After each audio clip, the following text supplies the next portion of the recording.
예레미야 2장 14절에서 18절까지 말씀 제가 봉독하겠습니다. 이스라엘이 종이냐 시종이냐 어찌하여 포로가 되었느냐. 어린 사자들이 너를 향하여 부르짖으며 소리를 날려 내 땅을 항목해 하였으며 내 성읍들은 불타서 거민이 없게 되었으며 롭과 다바네스의 자손도 내 정수리를 상하였으니 내 하나님 여호와가 너를 길로 인도할 때에 내가 나를 떠남으로 이를 자취함이 아니냐. 내가 시올의 물을 마시려고 애굽 길에 있으면 어찌미며 또 그 하수를 마시려고 아수르 길에 있으면 어찌미뇨. 이는 하나님의 말씀이니라. 아멘. 우리 목사님, 너도 시올의 물을 마시려느냐라는 말씀 주실 때 큰 은혜 받으시기 바랍니다. 우리 나오실 때 오른손 들어서 우리 할렐루야로 인사합시다. 할렐루야. 할렐루야. 한 달에 한 번씩 할렐루야 하겠습니다. 시골에서 오랜만에 이렇게 또 내려왔습니다. 이렇게 내려오다 보니까 좀 먼 것 같기도 하고 한데 또 이렇게 말씀을 증거할 생각을 하니까 먼 것 같지도 않고 기쁜 마음으로 또 이렇게 내려왔습니다. 여러분 오랜만에 뵙게 되죠? 예. 또 뭐 그동안에 또 이렇게 변화가 좀 많이 있는 것 같네요. 목사님의 수고와 노고 또 하나님의 은혜가 넘치는 것을 또 볼 수가 있어서 너무 감사드립니다. 자, 오늘 함께 은혜 받으실 말씀은 제목은 너도 시올의 물을 마시려느냐라는 제목으로 함께 은혜를 나누도록 하겠습니다. 여기 시올이라고 하는 이 의미는 원어의 뜻으로 볼 때는 검다 그런 의미를 가지고 있습니다. 검다. 그런데 상징적으로 이 시올이라고 하는 단어는 그 나일강을 뜻하고 있습니다. 나일강. 여러분 나일강이라고 하는 그 강은 세계에서 제일 긴 강이에요. 무려 마일로 따지면은 4천 마일이 넘습니다. 그리고 이 사하라 사막을 지나서 애굽으로 빠지죠. 그리고 마지막에 그 델타, 즉 삼각지대를 이루어서 비옥한 땅을 만드는 그 강이 이 나일강입니다. 근데 이 나일강을 지칭을 해서 오늘 예레미야서에서는 시홀이라고 이렇게 상징적으로 표현을 하고 있습니다. 그 물이 검은지는 모르겠는데 뜻은 검은 그런 의미를 가지고 있습니다. 근데 오늘 이 본문에 나타나고 있는 예레미야 2장의 전체적인 내용은 좀 슬픈 내용이에요. 기쁜 내용이 아니고 조금 전체의 내용을 자세히 알다 보면은 우울한 그런 내용이 됩니다. 왜냐하면은 전체적인 내용은 하나님의 심판을 예레미야를 통해서 예언적으로 하시는 그런 말씀입니다.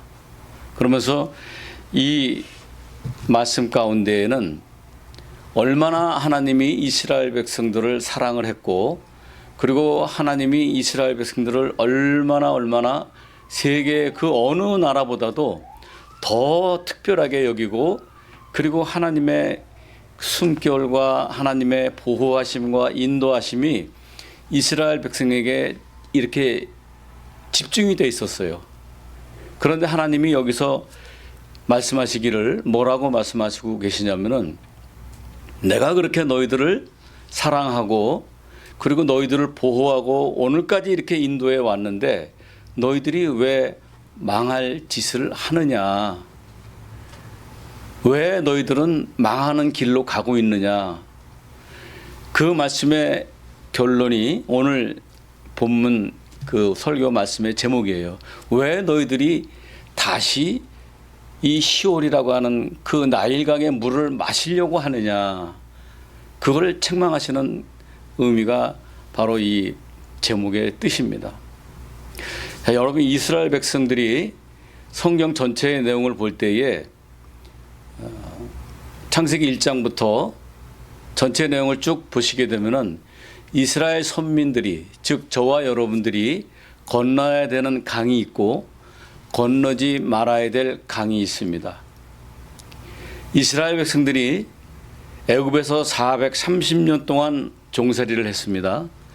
종살이를 하는 가운데에 하나님이 정말 은혜로 그들을 이제 가나안을 향해서 출발을 시키잖아요.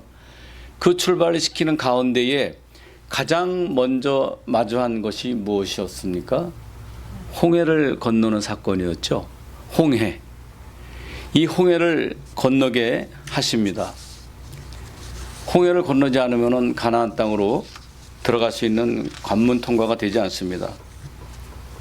이 홍해를 건너야 된다는 것과 그리고 두 번째로 가나안 땅에 들어가기 직전에 건너야 되는 강이 있었죠. 무슨 강이었습니까? 요단강이었습니다. 요단강.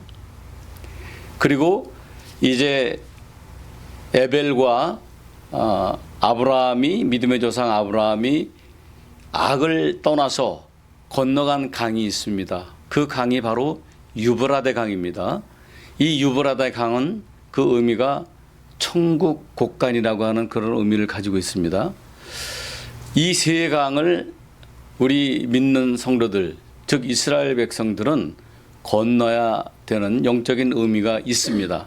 그 말씀을 우리가 한번 살펴보고 이 세 강을 건넜다 하더라도 이스라엘 백성들이 멸망의 길로 걸어가고 있는 그 모습을 또 오늘 본문에서 말씀을 해주고 있어요. 그래서 예레미야를 하나님이 불러서 내 사랑하는 백성들 이스라엘이 왜 내가 그토록 사랑해 주었는데 너희들이 다시 망하는 길로 돌아가고 있느냐 하는 그 말씀이 오늘 본문의 내용이 되겠습니다.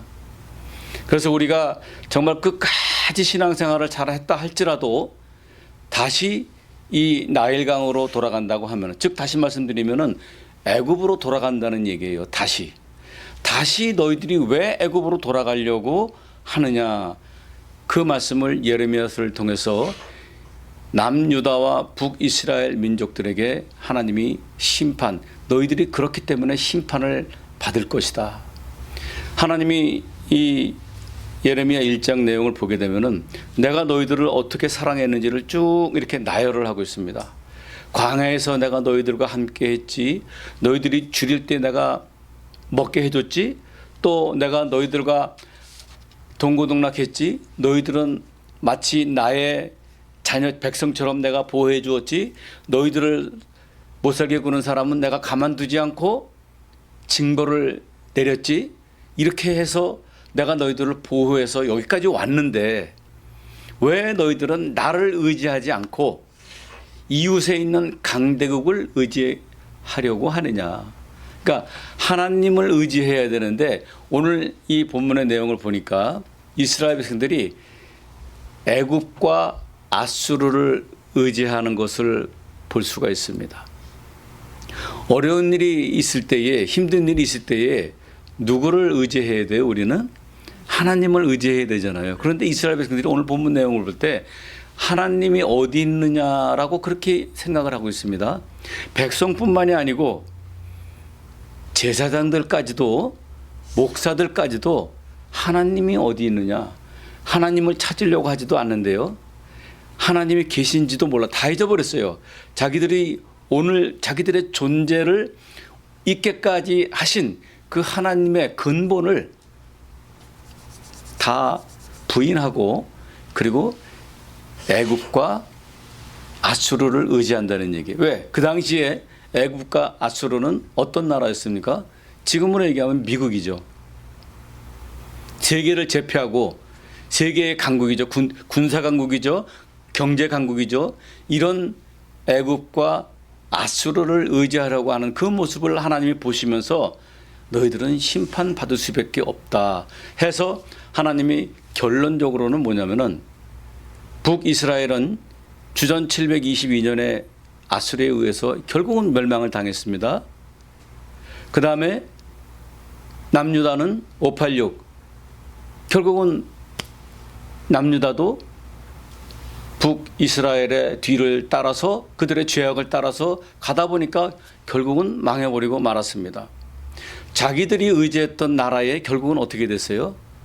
멸망당하는 그런 모습들을 보여주고 있습니다. 그래서 하나님이 너무너무 화가 나셔가지고 경고하시는 거예요. 너희들은 나를 의지해야 되는데 왜 아수르와 애굽을 의지하려고 하느냐. 그 전체적인 집약된 말씀이 너희들이 왜 시올의 물을 마시려고 하느냐 하는 그런 의미가 됩니다. 시올이 무슨 강이라고 했어요? 애굽에 있는 나일강입니다. 이 나일강은 강줄기이지만 물줄기이지만 속된 말로 표현하면 돈줄기입니다.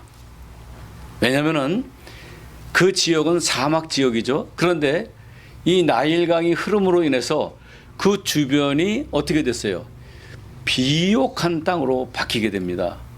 거기에 물질이 투자되고 거기에 모든 사람들의 관심이 있게 되죠. 왜? 물질이 있으니까, 돈이 있으니까, 풍요로우니까 거기 가면 모든 게 다 해결이 되거든요. 그래서 이스라엘 백성들이 거기에 관심을 갖게 된 겁니다. 삶에 찌들다 보니까 믿음 생활하면서 하나님을 의지하기보다는 무엇을 의지하게 돼요? 물질을 의지하게 되죠. 이스라엘 백성들도 마찬가지예요. 하나님을 의지해야 되는데 어려운 환경이 닥치다 보니까 누구를 바라보게 돼요? 물질이 있는 곳을 바라보게 되고 자기들이 편한 생활을 할 수 있는 곳을 바라보게 되더라 하는 겁니다. 그 곳이 어디였어요? 나일강, 즉 시올의 물입니다. 그걸 비유로 오늘 말씀을 하고 있는 것입니다. 그래서 성도들은 건너야 될 강이 있는 반면에 건너지 말아야 될 강이 있습니다. 건너야 될 강은 말씀드린 대로 홍해를 건너야죠. 요단강을 건너가야죠. 유브라데 강을 건너야 됩니다. 그래서 이 세 강을 먼저 어떤 의미가 있기에 우리가 반드시 건너야 되는가 하는 것을 살펴보도록 하겠습니다. 첫 번째로 홍해를 건너야 되죠. 그 홍해를 건너는 이 사건은 두 가지의 큰 의미가 있습니다. 두 가지의 큰 의미가 있는데 하나는 첫 번째는 430년 동안 애굽에서 종살이를 했죠. 그 종살이를 다 청산하고 이제 그 종살이에서 해방되는 사건이 바로 이 홍해를 건너는 사건입니다. 출애굽기 23장 15절 말씀을 보게 되면은 너는 무교병의 절기를 지키라. 내가 내게 명한 대로 아비벌에 정한 때에 7일 동안 무교병을 먹을지니 이는 그 달에 내가 애굽에서 나왔음이라. 빈손으로 내게 보이지 말지니라. 즉 무교절을 지키라는 거죠. 그래서 이것은 바로 뭐냐면은 이스라엘 백성들이 애굽으로부터 해방되는 것을 기념하기 위해서 지키는 절기입니다. 홍해를 건넜다. 바로 출애굽, 속박된 곳에서로부터 탈출되는 사건. 이것을 기념하는 것이 홍해를 건너는 첫 번째 이유이고, 두 번째로는 홍해를 건nom으로 인해서 우리의 모든 죄를 다 씻는, 죄를 씻기우는 증표가 바로 이 홍해를 건너는 사건입니다. 저도 그렇고 여러분도 그렇고 지금과 엄청난 세월의 차이가 있지만 여러분 다 이 교회를 다니시면서 우리가 받았던 게 뭐가 있어요? 세례를 다 받았죠. 세례를 받는 사건이 바로 무슨 사건이냐면은 홍해를 건너는 사건입니다. 여러분 세례를 받는다는 의미는 무슨 의미를 가지고 있는 겁니까? 죄를 씻는, 죄 사함을 받는 그런 의미가 담겨져 있습니다. 그렇다면은 홍해를 건너는 사건과 우리가 세례를 받는 이 사건은 어떤 관계가 있느냐? 고린도전서 10장 특별히 2절 말씀을 보게 되면은 1절 2절 말씀을 보게 되면은 이렇게 말씀을 하고 있습니다.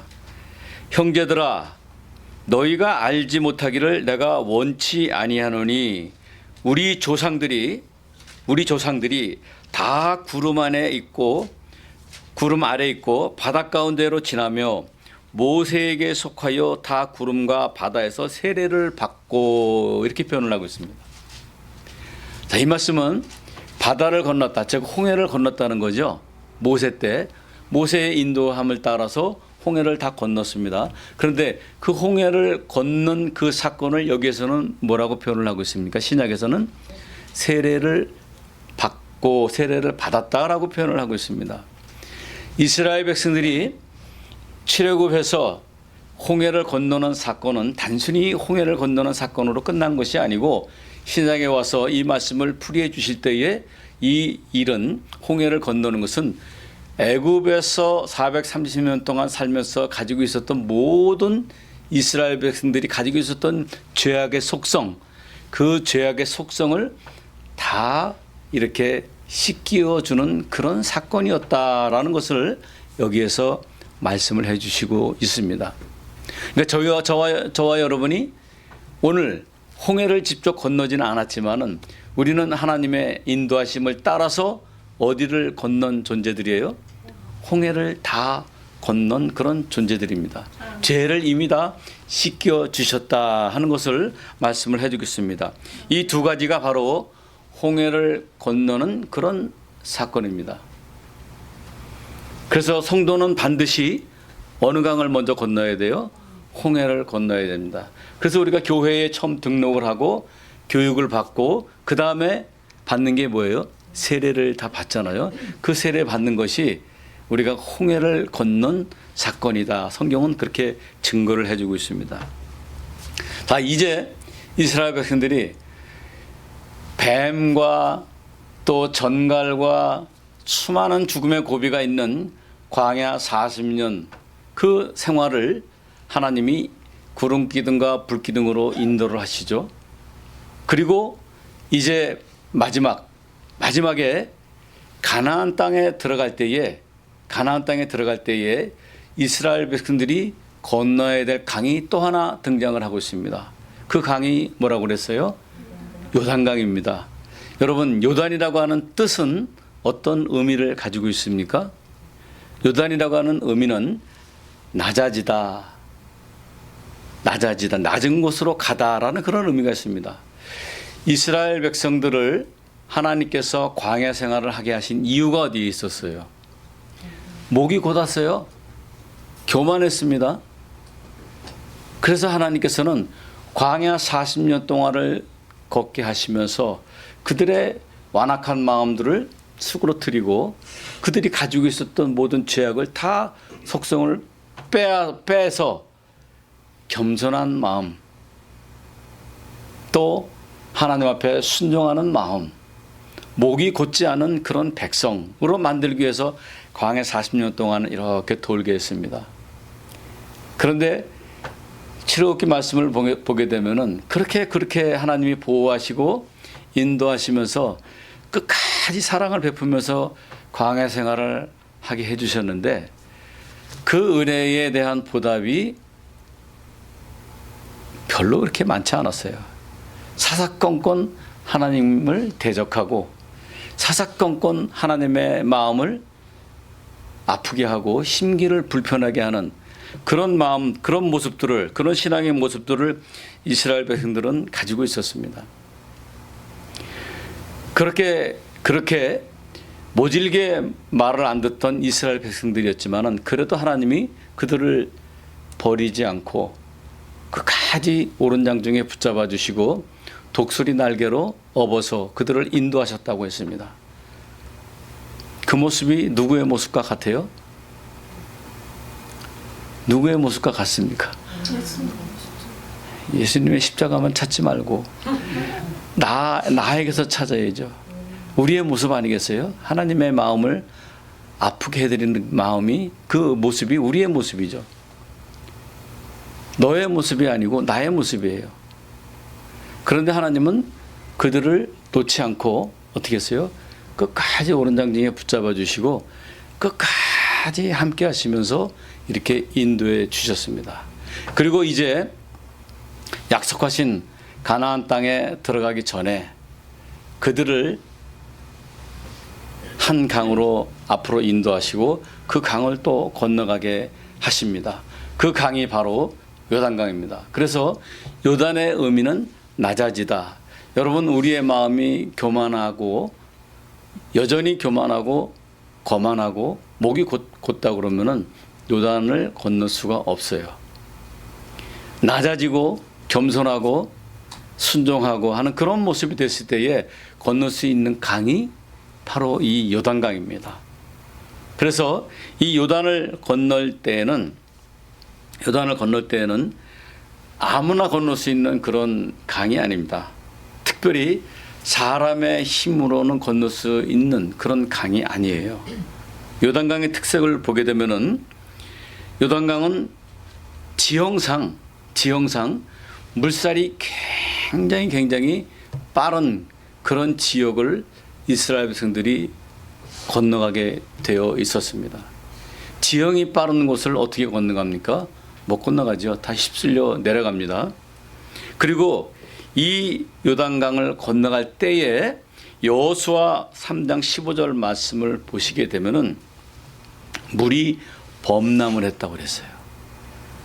강물이 정상적으로 흘러도 굉장히 빠르다고 하는 그 강인데 그 정상적인 강물이 아니고 그 건널 때의 그 시기가 물이 다 넘쳐가지고 막 차고 넘치는 그런 때예요. 그런 때에 이스라엘 백성들이 요단을 건너는 거예요. 여러분, 일반적인 상식으로 우리가 그러한 상황에 있는 요단강을 건너갈 수가 있겠어요? 건너갈 수가 없습니다. 그래서 시기적으로 보나 상황으로 볼 때나 이 요단강을 이스라엘 백성들이 건널 때는 사람의 힘으로는 건너갈 수 있는 그런 강이 아니었다는 겁니다. 그러면 어떻게 건너가느냐? 그 건너가는 방법에 대해서 여호수아 3장 15절 이하 말씀을 볼 때에 자세하게 기록을 해 주시고 있습니다. 요단강을 건너갈 때에는 철저한 준비가 있어야 되죠. 그리고 요단을 건널 때에는 요구되는 그러한 룰이 있습니다. 어떻게 건너갈 수가 있느냐? 첫 번째로는 여호수아 3장 3절과 6절 말씀을 보게 되면은 오직 바라봐야 될 것은 딱 하나밖에 없다는 거예요. 무엇을 바라봐야 된다는 거예요? 언약궤. 언약궤는 곧 하나님의 말씀을 의미하는 거죠. 하나님의 말씀만 보고 걸어가야 됩니다. 이 요단을 건널 때에는 더 이상 만나가 내리지 않습니다. 더 이상 구름기둥과 불기둥이 이스라엘 백성들을 인도하지 않습니다. 무엇이 인도하게 돼 있어요? 언약궤만 바라보는 자만이 그 요단을 건널 수 있다. 그것이 첫 번째 조건입니다. 요단을, 이 무서운 건너기 힘든 이 강을 건널 수 있는 첫 번째 건널 수 있는 그 조건의 하나가 언약궤만을 바라보라라고 말씀을 하고 있습니다. 두 번째로는 여호수아 3장 4절 말씀을 보게 되면은 언약궤와 거리를 두라고 했습니다. 언약궤와 거리를 두어라. 즉 이 말씀은 언약궤보다 앞서지도 말고 또 조급하게 너희들의 마음대로 임의대로 하지 말라. 즉 규율이 있다는 겁니다. 하나님의 말씀과 일정한 거리, 즉 하나님의 말씀의 그 룰에 정확하게 따라서 걸어가야 된다 하는 것을 말씀을 해 주시고 있죠. 또 여호수아 3장 5절 말씀을 보게 되면은 이 요단강을 건널 때에는 성결해야 된다고 했습니다. 성결하라. 성결하지 않으면은 이 강을 건널 수 있는 자가 없다고 그랬어요. 성결하라. 그리고 마지막으로는 제사장들이 언약궤를 메고 백성 앞으로 건너라. 6절의 말씀을 하고 있습니다. 그랬을 때에 제사장들의 그 발이 요단강을 딱 내딛는 순간에 요단강물이 어떻게 됐다고 그랬어요? 끊어졌다고 그랬어요.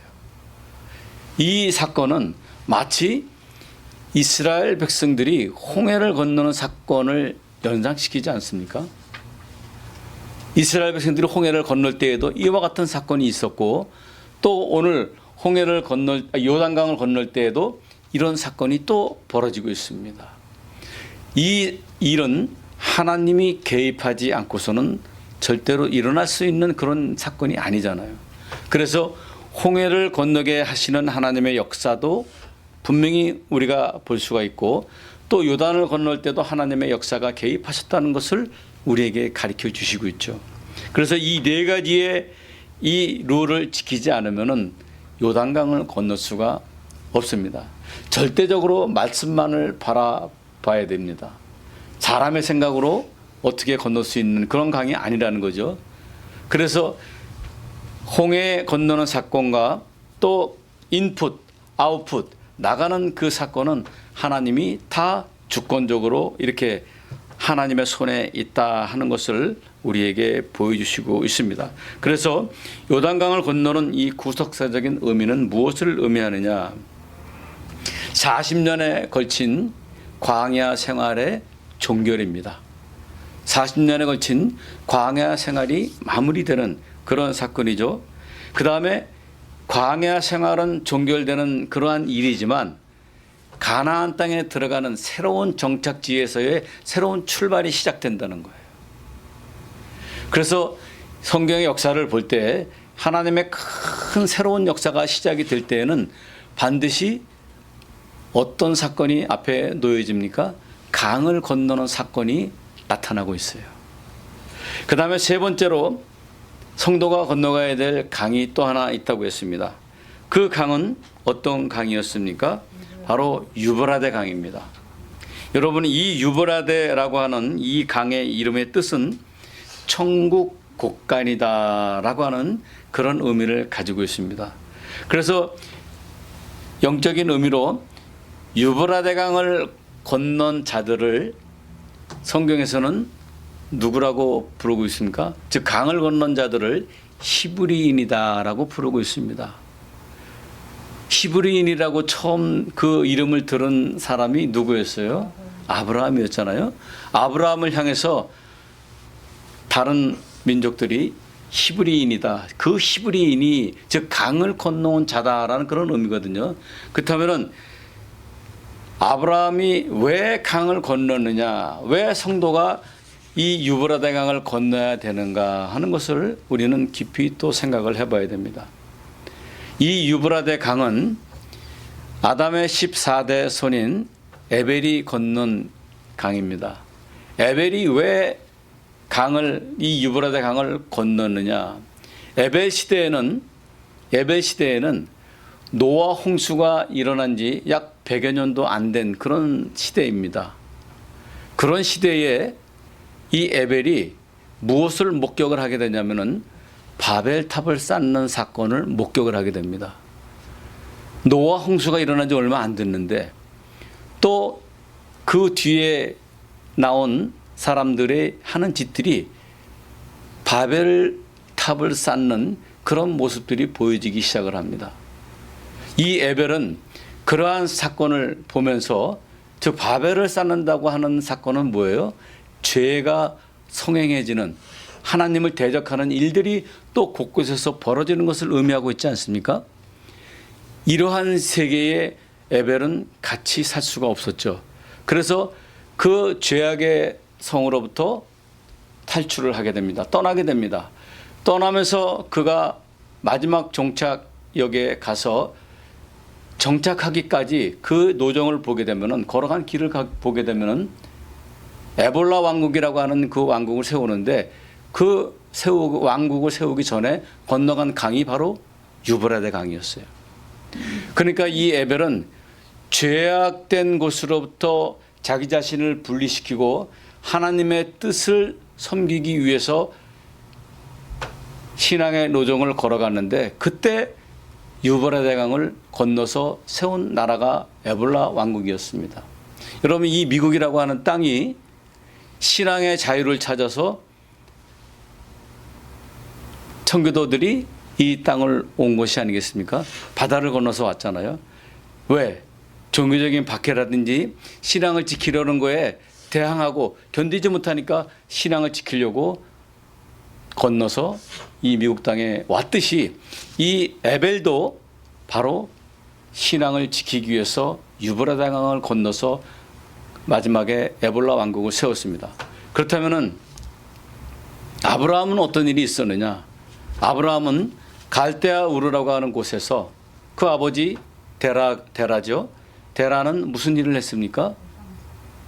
우상을 여호수아 24장 말씀을 보게 되면은 우상을 섬겼다고 해서 귀신 섬기는 집안이에요.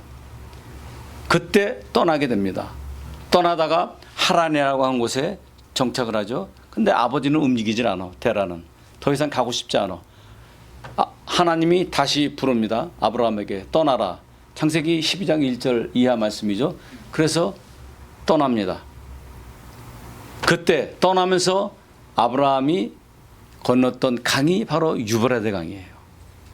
그 유브라데 강, 그래서 이 유브라데 강을 건넜다 하는 의미는 어떤 의미를 가지고 있냐면은 마치 천국 곳간에 들어간 하나님의 택한 백성들의 모습이 바로 이 유브라데 강을 건너는 그러한 자들이다 라는 것을 성경은 우리에게 보여주시고 있습니다.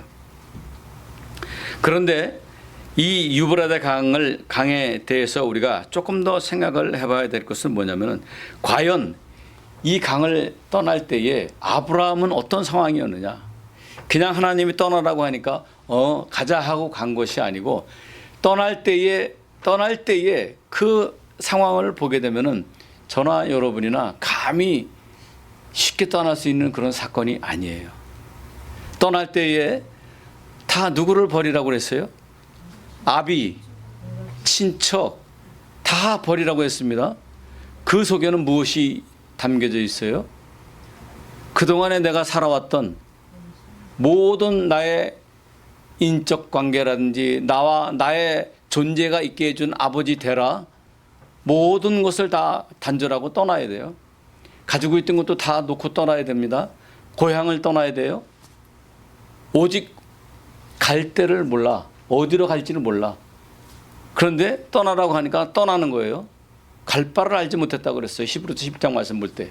갈 바를 알지 못하고 아브라함이 떠났다. 그런 위대한 단절시키는 위대한 신앙의 단호함이 아브라함에게는 있었습니다. 여러분, 우리 자신이 내 가족과 떠나는 것은 고사하고 내 아들이, 내 딸내미가 학교에 합격을 해가지고 타지로 가는데도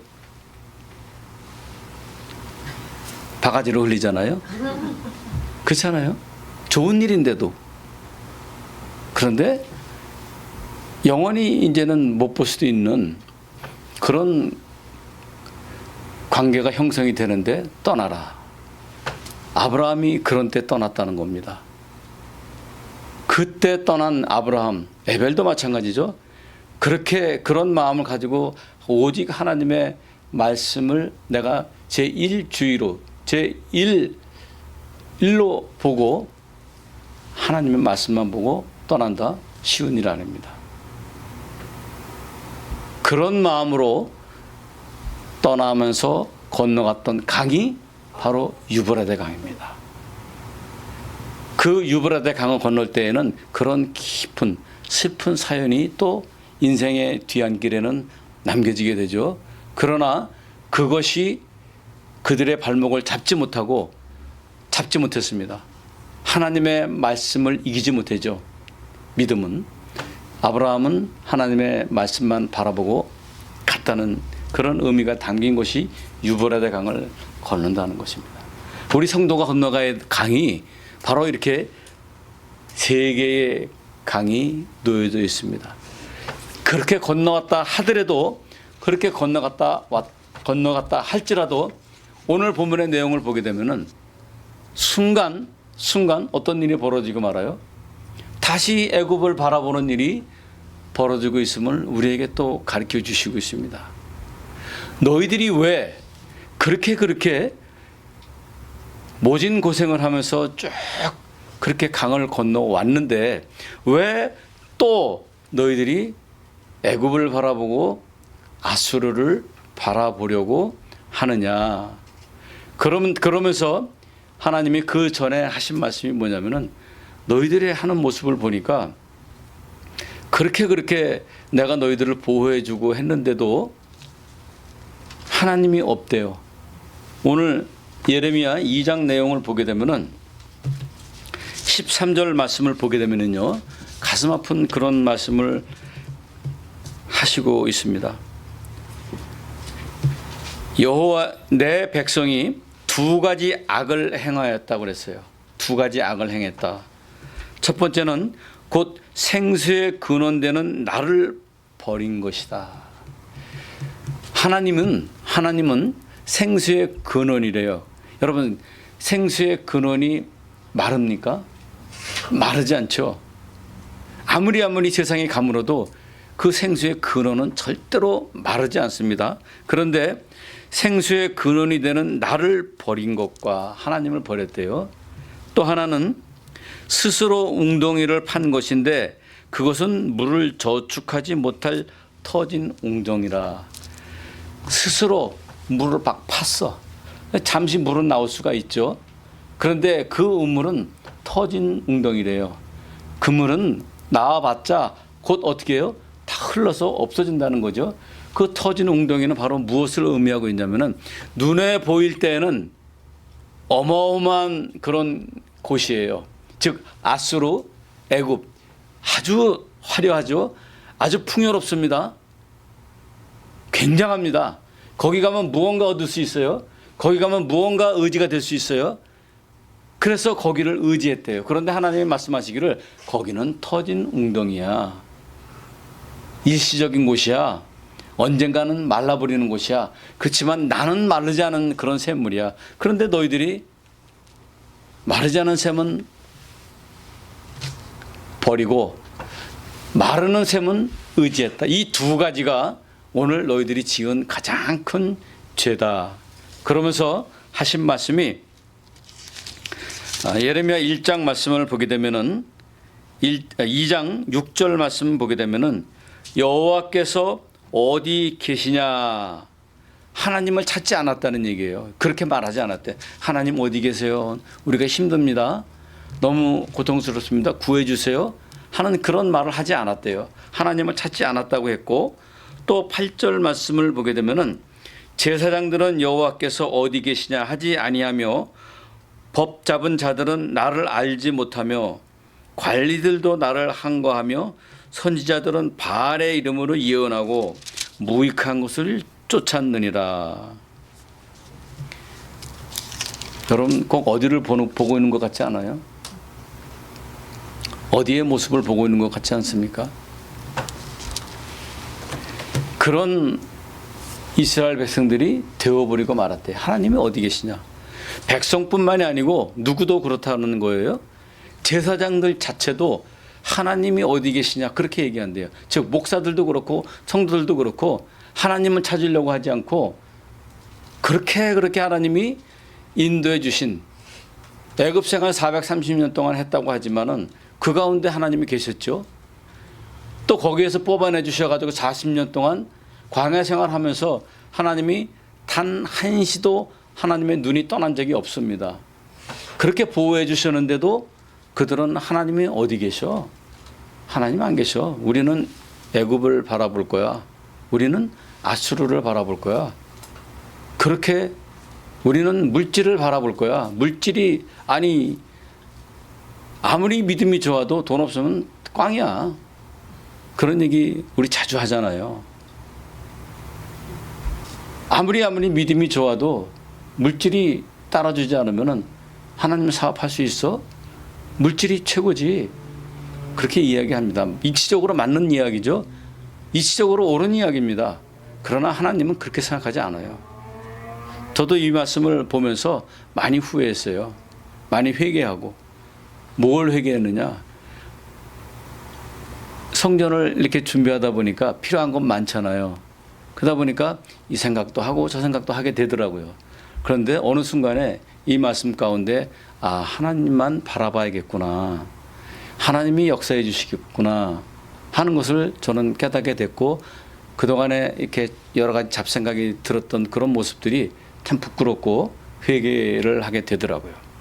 오로지 하나님만 바라봐야 되는데 내가 시호를 바라보게 되더라고요. 애굽을 또 바라보게 되더라고요. 거기 가면 모든 게 풍요롭거든. 모든 게 넘쳐나거든. 그래서 이 나일강을 세상 사람들은 물줄기라고 그러지 않고 그 옛날부터 돈줄기라고 그렇게 표현을 한 거예요. 거기에 그렇게 풍요로우니까. 농작물이 풍요롭죠. 문명이 발달하죠. 거기 가면은 모든 잡도 다 구할 수 있어. 힘든 게 없어. 그래서 이 바로가 어떤 이야기를 하고 있습니까? 이 나일강은 바로 내 것이다. 바로가 나일강은 나의 것이다. 그 얘기는 뭐예요? 자기가 그만큼 힘이 있고 그만큼 자기가 권력이 있고 내가 할 수 없는 것이 없다라는 그런 교만에 찬 말이 바로 이 바로 왕의 고백이었어요. 에스겔서 29장 3절 4절에 말씀을 하고 있습니다. 마태복음 6장 24절에 이렇게 이야기하고 있죠. 한 사람이 두 주인을 섬기지 못할 것이니 혹 이를 미워하며 저를 사랑하나니 혹 이를 중히 여기며 저를 경히 여김이라. 너희가 하나님과 재물을 겸하여 섬기지 못하느니라. 하나님을 바라보는 자가 나일강을 또 바라볼 수가 없어요. 바라봐서는 안 됩니다. 하나님을 바라봐야 돼요. 요즘에 정치권에 그런 얘기가 있죠. 조국의 강을 건넜더니 남국의 늪에 조국의 강을 건너서 왔는데 남국의 늪을 또 건너야 된다고. 조국이 누군지 아시죠? 또 김남국이 누구인지 아시죠? 그 사건으로 참 어려운 그런 나라의 모습을 보여주고 있습니다. 여러분, 건너가지 말아야 될 강이 우리에게 있고 반드시 건너야 될 강이 또 이렇게 있습니다. 그런데 하나님의 제사장들은 더 그래야 되는데 그러지 못한 일들이 이 마지막 때에는 발생이 되고 맙니다. 그래서 우리가 계시록 말씀을 통해서 볼 때나 참 놀라운 일은 뭐냐면은 여러분 열재앙이 어디서부터 시작이 됐습니까? 바로 나일강에서 시작이 됐습니다. 하나님이 출애굽할 때 열재앙을 내리시죠. 그 재앙의 장소가 바로 나일강이에요. 그런데 왜 너희들은 그 재앙이 내려진 나일강으로 도로 가려고 하느냐. 오늘 하나님이 그 말씀하고 있는 겁니다. 마지막 심판도 바로 열재앙과 비교되는 그런 일들이 우리에게 벌어질 수 있다는 거죠. 그런데 왜 그 불구덩이로 다시 들어가려고 하느냐. 가지 말라는 말씀이죠. 그런데 이스라엘 백성들은 그 남유다나 북이스라엘 나라를 볼 때에 아수르파가 있었고 또 애굽파가 또 있었어요. 그 얘기는 뭐냐면은 친중파가 있었고 친미파가 또 있었다는 거야. 그래서 이 나라를 의지해야 된다. 이 나라와 동맹을 해야 된다. 하나님은 없어요. 하나님과 동맹을 해야 되는데 그렇지 않고 세계 전국 정치의 권력을 잡고 있는 그 나라를 의지하려고 하는 지도자들로 인해서 이 이스라엘 나라가 유다 나라가 결론은 망해버리고 말았습니다. 그래서 하나님이 오늘 안타까운 말씀을 하신 게 너희가 왜 시올의 물을 또 마시려고 하느냐. 왜 내가 여태까지 너희들을 그렇게 인도해 나왔는데 왜 다시 또 돌아가려고 하느냐. 오늘 저희들에게 하나님이 질문을 하고 계시는 거예요. 여러분 우리 이 말씀을 통해서 끝이 다가올수록 마지막이 다가올수록 우리가 꼭 지켜야 되는 것은 10월에 물이 저기 있다 할지라도 그것을 바라보기보다는 하나님만을 바라봐야 되는 그런 천국 백성이 되어야 된다는 것을 오늘 가르쳐 주시고 있습니다. 근데 마지막 때는요 그렇지 못해요. 정말 거의 대부분의 모든 믿었다 하는 자들이, 안 믿는 자는 뭐 물론이고 믿었다 하는 자들도 어디로 눈을 돌리게 돼 있어요? 그쪽으로 시올의 불에 눈을 대부분 돌리게 돼 있습니다. 오늘 경고의 말씀을 우리에게 해주시고 있습니다. 끝까지 하나님의 말씀만, 법계만 바라보고 끝까지 승리하시는 우리 햇불 교회의 모든 성도님들 되시기를 주의 이름으로 축원함을 드리겠습니다. 아멘. 기도하시겠습니다. 하나님 감사합니다. 저희들이 무엇이간데 그렇게 홍해를 건너가게 하여 주시고 또 우리에게 불순종하는 저희들을 인도하여 주시어서 낮아지게 만들어 주시고 요단강을 건너 가나안 땅에 이렇게 인도하여 주신 그 하나님의 은혜, 저희들 잠시라도 잊지 말고 끝까지 하나님의 음성을 기억하고 지키고 나가야 되는데, 오늘 말씀을 통해서 볼 때에 시올의 물을 바라보고 있는 저희들의 모습이 있었습니다. 아버지 하나님, 그 모습을 버리게 하여 주시기 위해서 오늘 귀한 말씀 허락해 주신 줄로 믿사오니 끝까지 하나님의 말씀만을 붙잡고 달려나가는 우리 모두가 되게 하여 주시옵소서. 그래서 정말 하나님 앞에 부끄러움 없이 천국 곳간에 다 들어가고도 남는 저희들 모두가 되게 하여 주시옵소서. 그대로 이루어 주실 줄로 믿사오며 존귀하신 예수님의 이름 받들어 감사하며 기도드렸사옵나이다. 아멘. 하나님 앞에 영광의 박수 드리겠습니다.